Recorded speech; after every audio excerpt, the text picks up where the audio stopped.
मैं ताजुद्दीन पठाण और आप देख रहे हो आवाज तुमचा साथ आमची।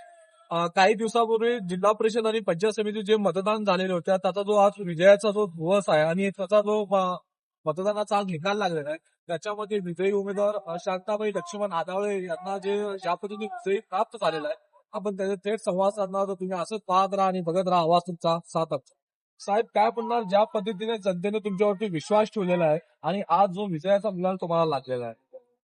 एक प्रकारे या जनतेनं असं केलंय हे जे पैसा यंत्रणा हे बाहेरून आयात केलेली उमेदवारी देऊन जे पैशाच्या जीवावर लोक आले होते जनतेला त्यांना योग्य तुम्हाला आधीच म्हणलो होतो 9 तारखेला जनता न्याय करणार। कसल्याही बाहेरच्या उमेदवाराला कोणत्याही भूलथापाला बळी न पडता जनता योग्य न्याय करणार। 9 तारखेला स्थानिक उमेदवारच निवडून येणार तेही कामाच्या जोरावर।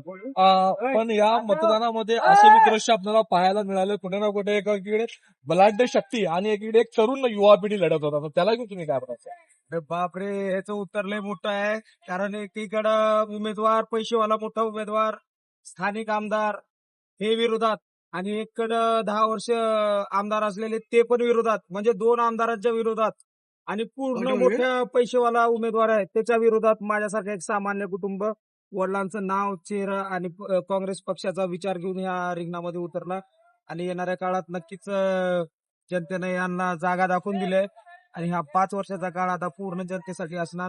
प्रत्येकाच्या सुखादुखात कामात प्रत्येकाच्या अडचणीला मी धावून जाणार आणि काम करणार।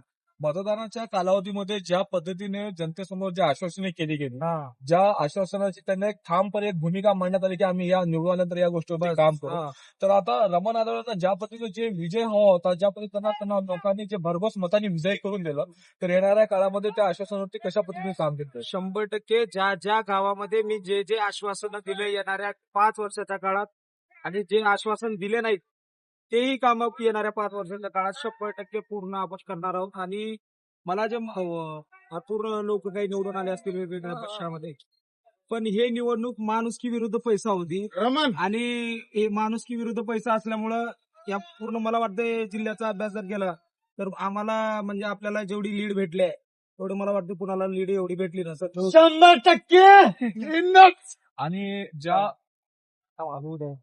ज्या पद्धतीने म्हणजे तुम्ही एवढा युवा नेतृत्व रिप्रेझेंट करता पण आणि ज्या पद्धतीने तुमच्या पार्टीचे आणि तुमच्या पक्षाचे बॅनर फाडले गेले मतदानाच्या कालावधीमध्ये तुम्ही मायबाप जनता तुम्हीच ठरवणार कोणाला मतदान क्षण होता तुमचा तो फार म्हणजे लोकांच्या मनाला आणि काळजाला भेटणारा होता, त्याला माहिती जनतेने आधीच ठरवलं होतं की पैसेवाला इथं चालणार नाही, स्थानिक उमेदवारच चालेल आणि गरिबांना तरी ते पैशाचा भरपूर मारा गेले पण गरीबाला तिथं स्थान भेटायला असं जनतेनं आधीच ठरवलं होतं। मला 100 नाही 1000% शाश्वती होती।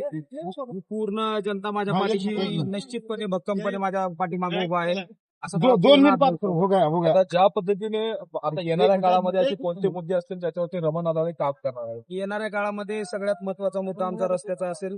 ज्या गावात तट्यात वस्तात रस्त्याचा आमचा योगा येत होता ते टेकुर्का पाठी ते एकुर्का हे रस्ता नाही ते 100% आपण 2 किलोमीटर 1.5-2 किलोमीटर म्हणजे प्रामुख्याने रस्ता विषय, दुसरा म्हणजे आरोग्य जे आणि तिसरा विषय जिल्हा परिषद शाळेची पटसंख्या घटत आहेत, एक शाळा करत आहेत आणि दुसऱ्या समस्या त्या आपण 100% पूर्ण करणार।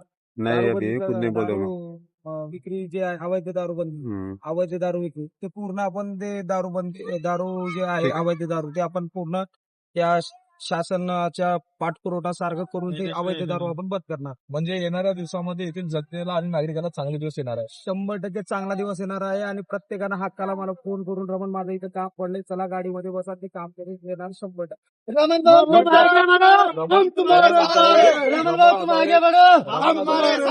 रमण आदावळे त्यांच्या विभागातील जनतेला कशा पद्धतीने त्यांचा दौरा घेतील आणि कुठं जनता दरबार घेऊन त्यांनी जनतेला भेटणार?